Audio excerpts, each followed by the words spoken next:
எழுந்தருளுகிறார். அருவத்திலிருந்து அரு உருவமாக எழுந்தருளுகிறார். அரு உருவத்திலிருந்து உருவமாக எழுந்தருளுகிறார்.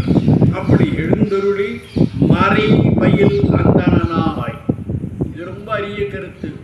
மறை பயில் அந்தணன், மறை என்றால் வேதம் என்று பொருள்.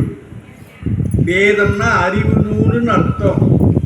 அந்த வேதம் எதற்காக? உலகத்தில் பிறந்தாச்சு, மனிதர்களாக பிறந்தாச்சு, எப்படி வாழணும் அந்த வழிமுறையை சொல்லுவது தான் வேதம்.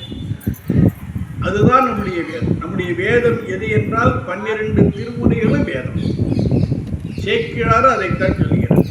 12 திருமுறைகளோ நமக்கு வேதம், 14 சாத்திரங்களோ நமக்கு ஆகமம். அப்ப திருக்குறள் என்பது என்ன? அது வேதாகமம்.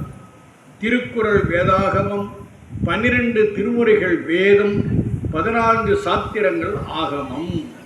இதைத்தான் பெருமான் அருளுகிறார்.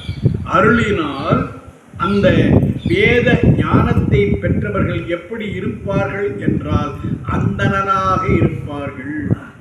அந்தணன் என்ற சொல்லுக்கு என்ன பொருள்?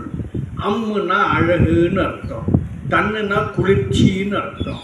எனவே மற்ற உயிர்களை பார்த்து எவன் இரக்க உணர்ச்சியோடு இருக்கிறானோ அவன்தான் அந்தணன்.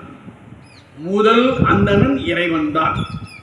எனவேதான் மறை பயில் அந்தணனாய் நம்முடைய அடியார் பெருமக்களுக்கெல்லாம் ஆட்கொள்ளுகின்ற பொழுது பெருமான் என்ன வடிவத்தில் எழுந்தருளி ஆட்கொள்வான் என்றால் அந்தண வடிவத்தில் எழுந்தருளி ஆட்கொள்ளுவான்.